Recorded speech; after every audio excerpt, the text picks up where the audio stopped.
Voilà. Bon bah c'est le moment de faire ton intro en même temps. Qu'est-ce qu'on fait aujourd'hui? Ah bah aujourd'hui on va chercher une cuisinière de campagne qui s'appelle c'est une Rangefield M 1937.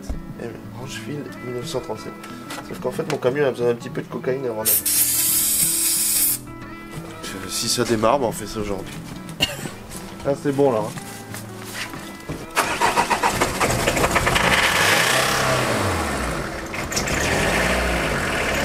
Du coup après cette intro un peu spéciale.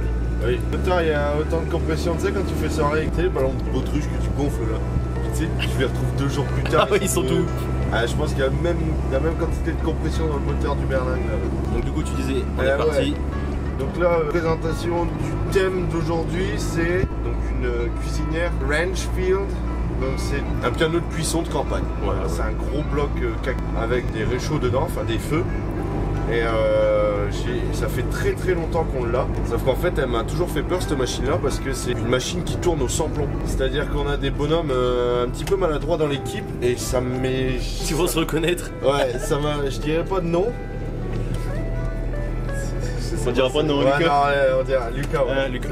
Allez, en fait, je me suis dit, si on ramène ça sur l'un des camps et qu'on a un boulet qui traîne autour, ça pourrait vite tourner au drame. Donc, on va quand même voir ce qu'on peut faire, si c'est pas trop dangereux à faire tourner. Bah, déjà, essayer de la remettre si en route. Si on peut la remettre en route, ouais. Déjà, même si c'est pour. Ouais. Déjà, essayer de la porter là, parce que je pense que... la porter, la ramener chez toi. Ouais. Voir ce qu'on peut faire, puis après donner quelques petites infos qu'on a trouvées avec des petites photos tout ça d'époque. Ouais. Et puis on verra ce que ça donne. On va la chercher puis on vous la montre. Après quelques questions avec mes proches, ça ferait à peu près 25 ans que la cuisinière qui est juste derrière nous du coup, puisque maintenant on l'a récupérée. Juste là. Ouais. Ça ferait 25 ans que la cuisinière est dans la famille. C'est du matériel que mon grand-père collectionnait à l'époque. Elle était déjà pas. Enfin, tu l'as jamais vu en méthode fonctionner? Non, elle a jamais fonctionné, toujours stocké, que du stockage. Ouais. On s'en fout, on n'a pas d'objectif, c'est simplement partager du matériel assez rare du coup. Ouais. Et elle serait passée par l'armée française. Elle est passée par l'armée française. Parce qu'il y a les plaques en français. Ouais, un petit peu comme les véhicules donc deuxième guerre, les GMC, les Dodge, les Jeep, qui ont été francisés, les baignures. Ça, on aura l'occasion de vous faire une vidéo là-dessus aussi. Les différences sont flagrantes. L'armée française a récupéré le matériel américain et donc ils ont appliqué des petites... Oh tiens, bon, tant qu'on passe devant le vintage. Ça c'est les copains, c'est Vintage Tattoo Bar. À Béthune. On fera peut-être une vidéo aussi là-dessus. Ah oui, parce que du beau matos. Ouais. Je disais, l'armée française a appliqué des plaques françaises en disant tel véhicule américain ou tel matériel américain est passé par tel atelier, armée française, telle date, machin. Enfin, on va vous le montrer, ça sera plus simple. Donc on décharge ça et puis on montre. Ouais, c'est ça.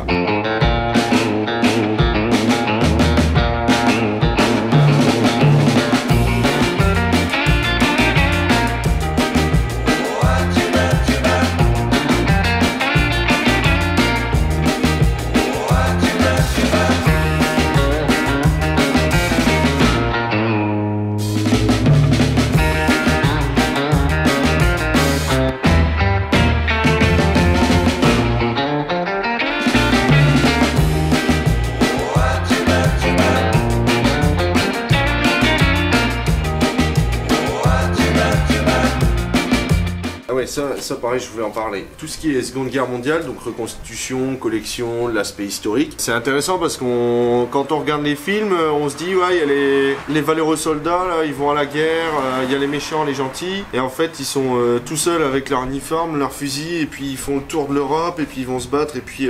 C'est ce qu'on voit tout partout. Ouais, dans les films. On pense jamais au... Ce qu'il y a derrière. Ce qu'il y a derrière les rideaux, donc l'intendance. Donc en gros, quand on part à la guerre, il faut de quoi manger, il faut de quoi s'entretenir, il faut de quoi, en termes d'hygiène, tout ça. Il faut de quoi dormir, il faut les latrines, il faut plein de choses. Et ce genre de matériel-là, j'aime bien, c'est un peu particulier parce que ça représente, la bouffe, c'est universel comme langage. Et ça, pour le coup, c'est vraiment un objet qui traduit ça. Par exemple, tu avais repris des infos, la façon avec laquelle étaient composés les convois d'intendance en fait. Hein. Là, il parle des GMC, donc 2 véhicules GMC attelés avec les remorques. Donc les premiers, ils transportaient les cuisinières par 3. Ouais, par 3 avec les accessoires. Second véhicule, servitude personnelle et transport de nourriture. La remorque du premier camion, jerrycan d'essence pour le fonctionnement parce que ça marche au sans-plomb. Et ensuite les poubelles, tout simplement. Et la deuxième remorque, c'était l'eau potable. Ouais, c'est ça. Avec une citerne. Ouais, c'est ça. Donc ça, donc on l'a dit, on se répète peut-être. Ouais. Une Rangefield M1937. Ouais. Donc celle-ci, elle serait de 44, d'après tous les... Bah, elle est relativement complète et tout est daté 44, donc à mon avis...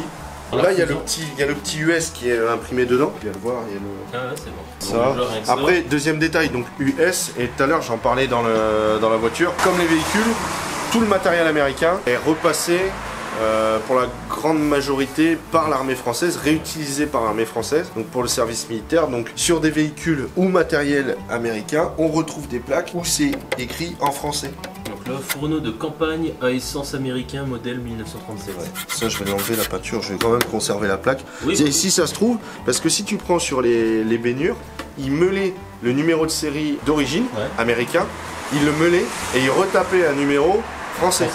Donc si ça se trouve là-dessous, après l'avantage c'est que c'est des vis, ça se trouve là-dessous, il y a une autre plaque américaine, une plaque d'identité américaine. Ouais, je disais pour le fonctionnement donc, du brûleur. Ce brûleur là, techniquement nous on l'a retrouvé, il était là ici en dessous. Comme ça on va le montrer où il se range. Après on va voir qu'on peut le moduler à l'intérieur. Alors, ça se... Donc là il y a une prise d'air, hein. Ça c'est un trou. Alimentation en air. Là il y a des loquets. Ouais, voilà. C'est surtout à mon avis pour le pupitre de commande. Parce que les petites molettes elles sont là ici. C'est incroyable parce qu'on découvre en allant. Ça fait quoi, 2 heures qu'on est là-dessus? Ouais, ça fait 2 heures. On découvre des trucs. Elles méritent un petit coup de dégrippant. Hein. Ouais, enfin, voilà. Prise d'air ou accès pour. Je vais vous montrer les commandes. On a des petites molettes pour régler. C'est un carburateur en fait. C'est comme un carburateur du coup de véhicule ou de moto. Richesse, réglage du débit d'air, la richesse, il y a plein de molettes pour régler ça. Et donc là, quand on s'est rangé, il y a ça, le brûleur en fait, qui vient se mettre dans le rack. Ouais, en fait tout a la même dimension, donc là les capots pour les casseroles, là le plateau, tout est à la même dimension. Le plateau dans le bois, 1944, Chicago métallique. Et donc là en fait, il y a des rails ici. Là, il y a une prise d'air aussi, qui est très sûrement réglable. Ouais, je pense qu'il y a moyen. Ah, tu peux déjà sortir le plateau aussi. Ouais, tout bouge. Je pense qu'elle vaut le coup d'être faite. Ah non, c'est clair. Ouais. C'est une tour. Donc il y a plein de rails. On met ce qu'on veut, où on veut. Ça, je vais le refermer. On en a plus besoin pour l'instant. Donc là, ça s'ouvre comme ça. Ça se rabat. Il y a 2 charnières. Alors celle-ci, elle est un peu tordue. Elle a l'âge de ses artères. Sur le principe, ça fait ça. Ici, là, on retrouve les portes. Ouais, voilà, les petites portes, on est censé pouvoir elles s'ouvrent en 2. Et là, voilà. Donc ça, normalement, ça va comme ça. Ouais, pour faire l'étanchéité. À l'époque, ils marquaient tout. Tout est daté à l'époque. Voilà. Ouais, US et Eco 1944. Ouais. Donc avec ici on a une grosse marmite. Grosse marmite, support de marmite. Le support de marmite. Voilà. Et encore une fois, tout fait la même taille. Ouais, je pense que les accessoires bougent pas. Donc ça du moins, ça reste en haut. Ouais. Et ensuite le brûleur que nous on a trouvé qui était tout en bas, on peut le mettre ici en fonction de ce qu'on veut faire chauffer. Ouais, ici pour le plateau, ce rail là, il fait la même taille que celui-là pour le support de gamelle. Donc à mon avis, tu peux encore ouvrir là. Et pour travailler à hauteur d'homme, regarde, il y a ça là. Ouais. Regarde. Ouais. On n'est pas, on peut très vite être jugé, hein, mais on n'est pas des experts. Là, clairement, on découvre. On a fait un petit peu de recherche avant, mais... Non, là, pour le coup, Voilà, ça passe là-dedans. Ça, je sais pas à quoi ça sert. Bah, c'est peut-être pour poser le plateau là, parce que sinon, ça, je vois pas où il est, vu qu'il est plus petit. Ouais, mais il passe dans les rails, lui, là. Je pense que ça doit être ça. Ouais. On peut vraiment tout moduler. Tu peux, je pense que tu modules comme tu veux en fait. On va passer sur le brûleur pour expliquer un petit peu le fonctionnement. Alors, ça c'est du matériel. Quand j'étais petit, j'ai toujours connu ces objets-là. Et alors, quand je vous dis qu'ils marquent tout, Racine. Alors je sais pas ce que ça veut dire, faudrait que je recherche, hein. On va regarder un petit peu, mais... Ça tu l'as toujours eu, celle-là je l'ai toujours connue ici. Celle-là, bah, même la cuisinière, hein, c'est parce que je me suis jamais intéressé. J'étais trop jeune pour... trop petit pour m'en intéresser. Là aujourd'hui on peut commencer à discuter un peu. Donc sur le principe, on retrouve encore la forme rectangulaire des rails dans la cuisinière. Sur le fonctionnement, c'est du sans-plomb, donc du carburant, qui est injecté sous pression grâce à un réservoir d'air. Donc ça, à gauche, réservoir d'air, à droite, réservoir d'essence. Ici, on regarde en dessous, ça c'est comme une gazinière, c'est ça. Donc s'il y a des petites fentes, les flammes elles sortent de là. Donc ça c'est le brûleur que le prospect a cassé. Ça c'est le brûleur que le prospect m'a fait casser. Alors pour ceux qui savent, c'est de la fonte et de la fonte c'est extrêmement fragile. En plus, si je le remets dessus, vous voyez que tout est fissuré, il y a des petites fentes pour laisser passer les flammes. Le problème c'est que la première fente, alors on le voit ici, ouais, les premières fentes elles sont directement au bord. Donc si on le gigote un peu trop, et ben en fait là on voit le début de la fente et en fait ça ne tient que là-dessus. Donc moi j'ai essayé de taper un petit peu dessus. Pourquoi ? Parce qu'ici, on s'est rendu compte que là, il y a une tirette, d'accord? Ici avec un axe droit, donc on pourrait considérer que la tirette bouge comme ça, et elle est raccrochée ici sur le côté de la roue, ce qui pourrait la faire tourner. Donc je pense que c'est une histoire de robinet, donc off, on, off, donc comme ça. Mais enfin voilà, donc brûleur, réservoir d'essence, réservoir d'air. Pour pas se tromper, c'est facile parce que de l'air, bah, on n'a pas besoin d'un entonnoir et d'un trou pour le remplir. Ça se remplit tout seul. Un réservoir d'essence, il nous faut un bouchon. Ça c'est vraiment un bazar, ça fait... Je sais qu'elle est là depuis des années. Mais je me suis vraiment pas précipité pour la remettre en route parce que ça fait flipper un peu. Donc ouais, je disais, admettons, là on a mis de l'essence, ça c'est pas cassé, tout est rebranché, tout va bien. On a de l'air comprimé, qu'on mesure ici avec notre manomètre de pression. Ça, je vais être franc avec vous, j'ai aucune idée de à quoi ça sert. Ça serait... C'était monté où? C'est au-dessus. C'est comme ça là-dedans. Comme ça, donc là il y a un petit trou. T'en as même un deuxième qui était à l'intérieur. Ça je pense que c'est du rechange. Hein. Mais pour moi ça c'est une sorte de reniflard. Dedans il y a de la paille de fer. Donc pour moi ça récupère les vapeurs. Parce que ici, sur la doc technique, ils disent que c'est un trou d'évacuation des vapeurs. Donc c'est réinjecté dans le brûleur. Donc pour moi c'est ça. C'est un reniflard. Et ça c'est une instruction de le démonter et de le nettoyer qui est reprise ici. Donc cette pièce là. Ils appellent ça un générateur. Donc là, mettons, tout fonctionne, tout est nettoyé, tout est sous pression, l'essence est neuve. On s'apprête à faire à manger. Donc on va chercher notre brûleur et on va l'intégrer, pas dans ces racks là, parce qu'il y a vraiment deux rails spécifiques pour les accessoires. Donc ça passe ici ou là, si on arrête ça. Sinon ça tape là-dedans. Donc là, on va remettre. Donc là on vient de l'enquiller là-dedans. Ouais, là on voit là. Ouais, voilà. Ça c'est parce que j'ai démonté, mais ça c'est une molette comme sur les cheminées pour tourner, pour avoir plus ou moins d'air. Si on regarde là. Donc en fait on a accès. Donc ça arrive directement ici. Donc là on a bien le rectangle là. On peut jouer avec les bazars. Donc là bah on règle. On entend le petite flamme. En théorie. Puis ouais, je pense qu'après il n'y a plus qu'à mettre le cassoulet dans la gamelle.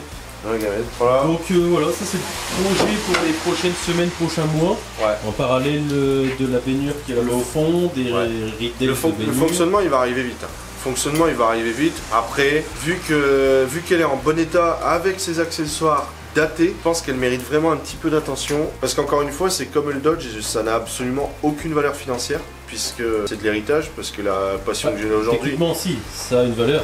Ouais, mais pas pour moi aujourd'hui, ça n'a pas de valeur financière dans le sens où c'est une passion que mon grand-père m'a filée et aujourd'hui j'en suis là et puis je suis bien content de l'avoir grâce à lui. De l'avoir et surtout j'ai hâte qu'on puisse tous manger sur le camp grâce à ça. Inviter tout le monde et puis se faire une grosse ripaille. Il y a du taf. On a du beau boulot qui arrive. C'est chouette. Ça va être une belle saison. Tiens, bah, dites aussi là ce que vous en pensez parce qu'on a eu quelques commentaires, mais si vous voudriez qu'il y ait des trucs qui changent, ou je sais pas toi si t'as des idées, mais même pour préparer la saison d'hiver, alors on a peut-être un petit peu d'avance, mais je suis satisfait. Même si c'est cassé, pour l'instant, je suis satisfait. Parce que déjà, elle est revenue. Donc on va pouvoir se pencher dessus. Il y a un petit peu de place pour travailler.